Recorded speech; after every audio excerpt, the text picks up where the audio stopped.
about even and odd properties of trigonometric functions. And later, we will also be discussing about the signs of the trigonometric functions based on the terminal point, the location of the terminal point.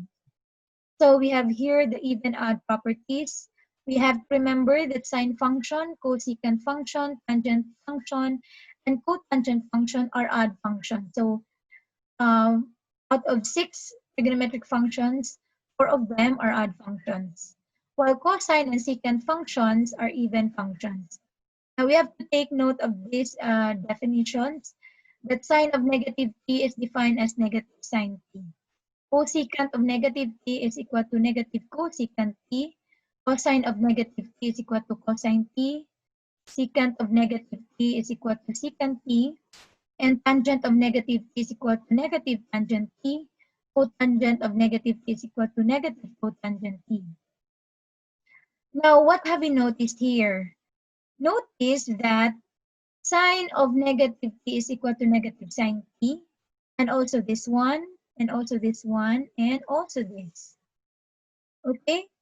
Now, take note that these 4 trigonometric functions are odd functions, meaning the odd function, okay, sine of a negative number is equal to the negative sine t, meaning the odd functions will produce a number, okay, which is self times a negative if the given value of t is negative.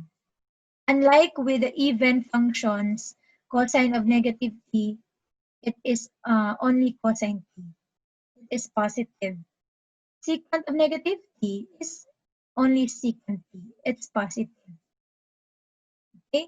So sine of negative t is equal to negative sine t. Cosecant of negative t is equal to this, negative, and also this one, and also this. So you have to take note of the difference of the odd functions and the even functions. We also have the signs of trigonometric functions. Now, take note that if the terminal point is located in the first quadrant, then the signs of the 6 trigonometric functions are positive. So all 6 trigonometric functions are positive in this quadrant. But in the second quadrant, only sine function is positive. However, if you're going to look at this table, in the second quadrant, it is written here that sine and cosecant are positive. Because cosecant is a reciprocal of sine. So we expect that the sine of sine is equal to the sine of cosecant. In the third quadrant, it's tangent, meaning tangent function is positive in this quadrant, and the reciprocal of this is cotangent. That's why both functions are positive in the third quadrant. And in the fourth quadrant, cosine is positive, and also the reciprocal, which is secant. Okay? So the rest are negative in the fourth quadrant. Now, why we only have sine, tangent, and cosine? This is just only a mnemonic device to help us to remember the signs of the 6 trigonometric functions. For example, to remember that all trigonometric functions in the first quadrant are positive, so we simply write all. Then all sine, tangent, cosine. Then the mnemonic device is all students take calculus. Okay, the first letter. So we are considering here the first letter of each word. So from the first quadrant going to the fourth quadrant, all students take calculus. So I can still remember when I was in high school, our teacher taught us to remember or to have a mnemonic device, which is not all students take calculus, but all syntacos. So all syntacos is still the same. Okay? So we have here examples. Find each value. Letter A, cosine of 2 pi over 3, although we have done this already when we discussed the unit circle. Okay? Now, letter B, tangent of negative pi over 3 and sine 19 pi over 4. So let's start with the first solution. What's the value of cosine of 2 pi over 3? Okay? To easily understand or to easily get the value, let us sketch the graph of 2 pi over 3 first. Okay? Now, if t is equal to 2 pi over 3, which means that the point, okay, is moving along the circle, okay, in a counterclockwise direction, and the t, which is the distance traveled, is equal to t is equal to 2 pi over 3. Now, we have this one remaining distance along the circle, and this is what we call the reference number. Now, what is a reference number? A reference number is the shortest distance along the unit circle between the terminal point and the x-axis. Okay? Again, the reference number is the number, okay, or the distance traveled along the unit circle that is in between the terminal point and the x-axis. Now, the reference number is very, very important to know the value of a specific trigonometric function, because even if you only know the trigonometric functions in the first quadrant, and we will be given the value of t that can have a terminal point which is in the second and the third quadrant. But as long as we know the reference number, that will be easier. Why? Because um, because this side here we can form an angle, right? So from here to here.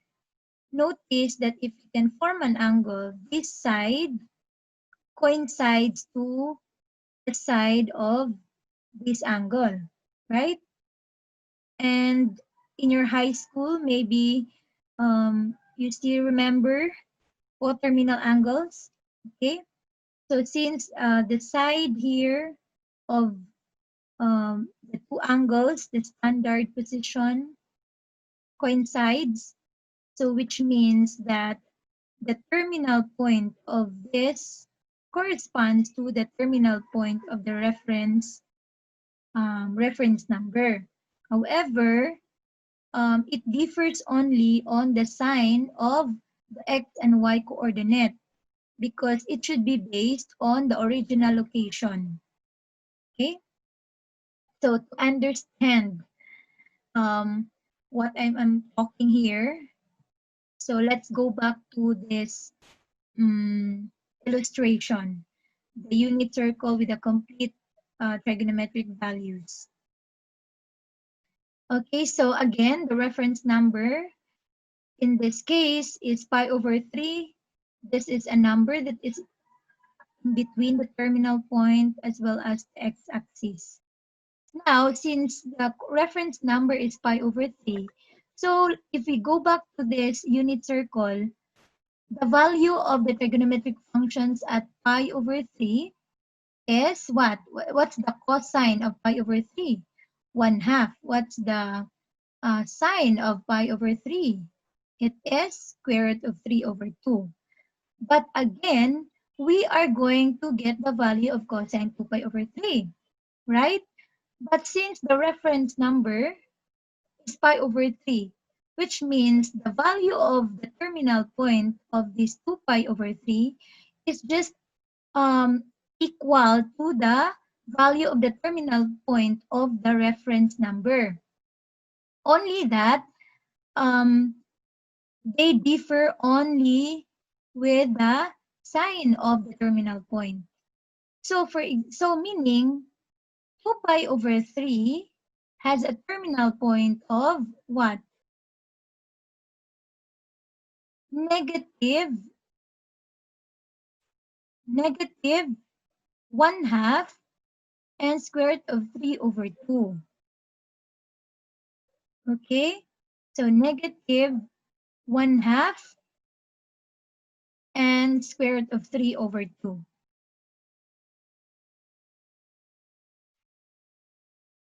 So, again, by just looking at this graph, the reference number for 2 pi over 3 is pi over 3.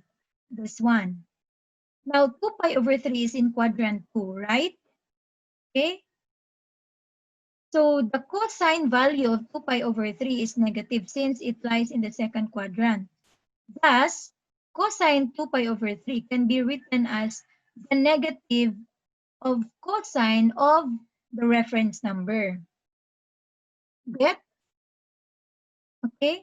If we compare the cosine pi over 3 has a terminal point 1/2 and square root of 3 over 2.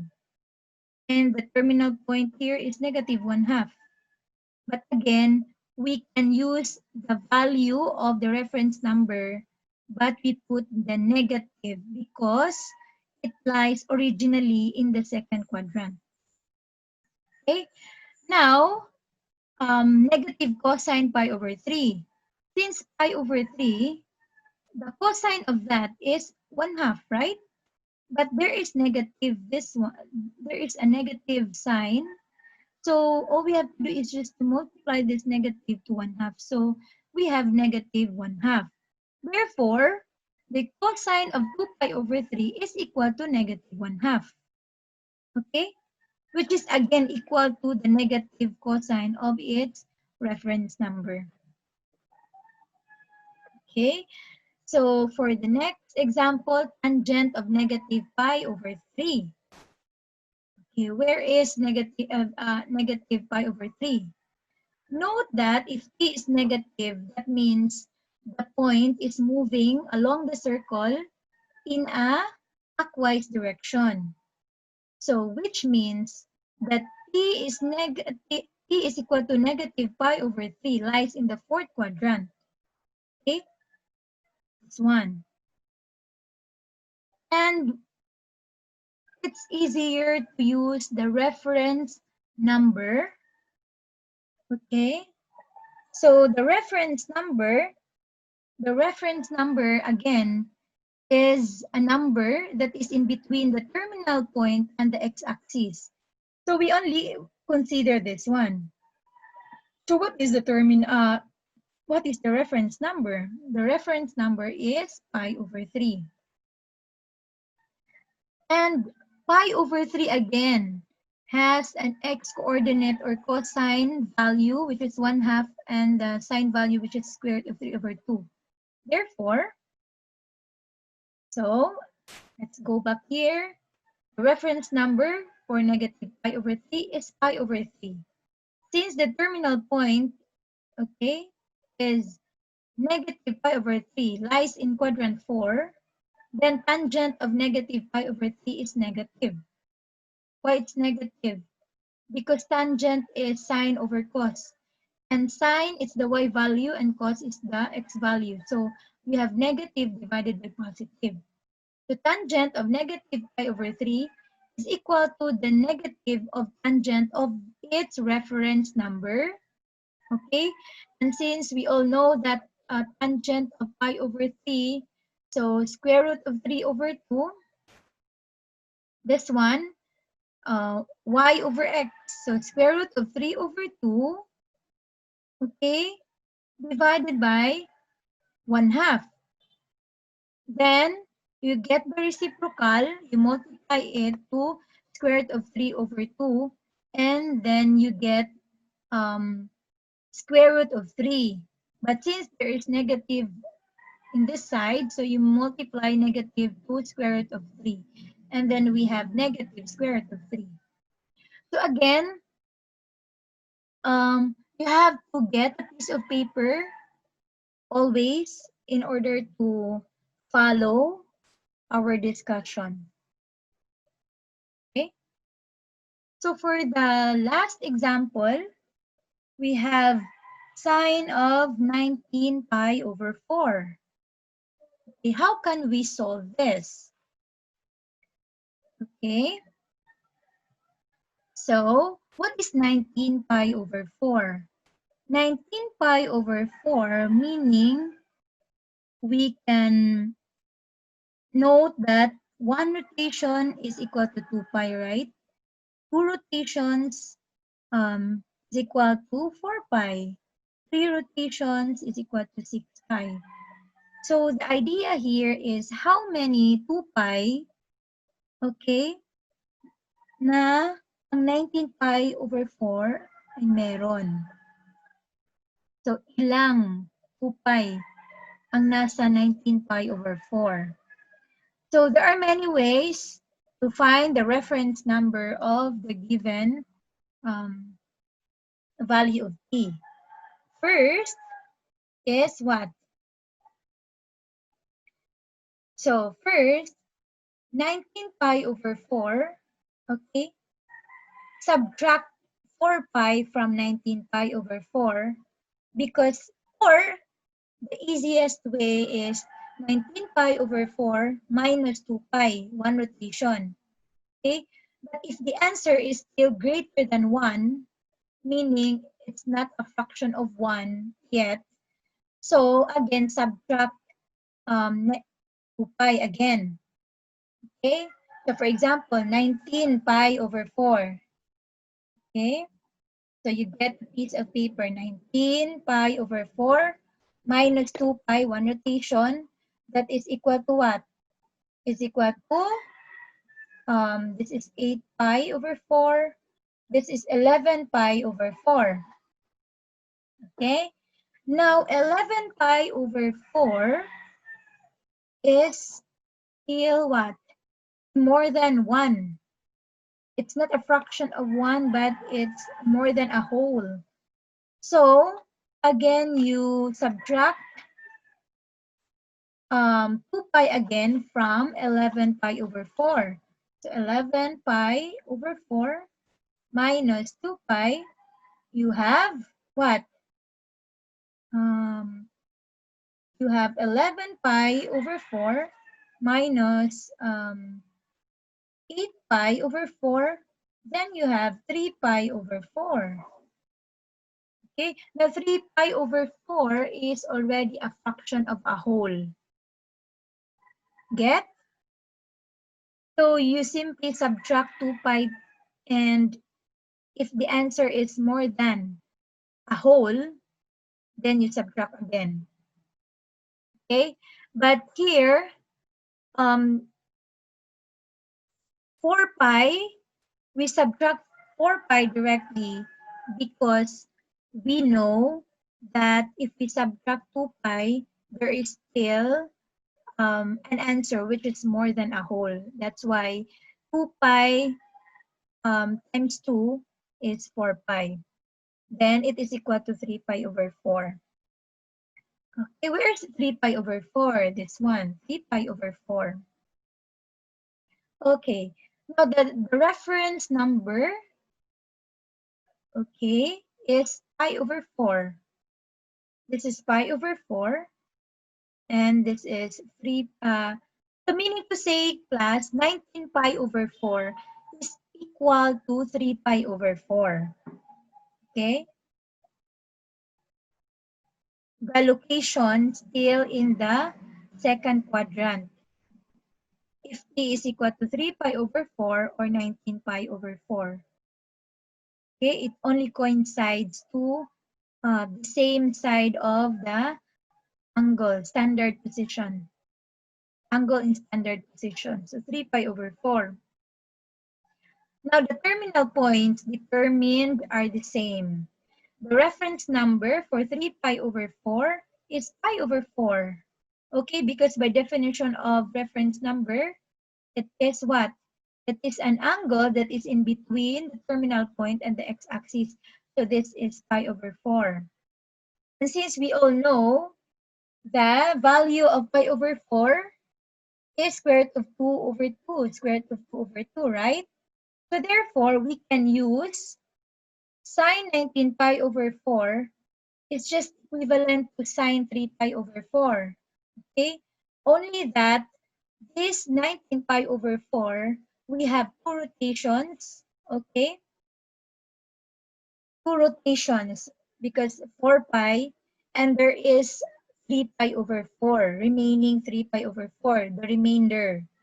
Okay, but again, since we all know that the reference number for 3 pi over 4 is pi over 4, so that's why this is also equal to sine pi over 4. Okay, now since 19 pi over 4 and 3 pi over 4 lies in the second quadrant, that's why we consider the sign value, which is positive, square root of 2 over 2. Okay? Did you get our examples? So those are our examples. And if you want to have a consultation, if you have questions regarding these examples, you can comment your questions in the comment section, or you can email me directly or message me in my Facebook. So I'm very willing to help you because we cannot discuss um, all of the detailed um, explanation in just a very short period of time. And also, I'm having difficulty in illustrating, okay, my other solutions because again we are limited to do it because I'm only recording this video just for um, this example only. Okay, so once again, thank you and hope you learned something from this video, and do not forget to share the learning that you've got from this video to your classmates, to your friends. And again, if you have questions, just ask me directly so that we can discuss your questions, okay? And we can also share your answer to your classmates in um, this discussion only. But in the exam, you cannot share your answers with your classmates. Okay, so thank you once again and God bless.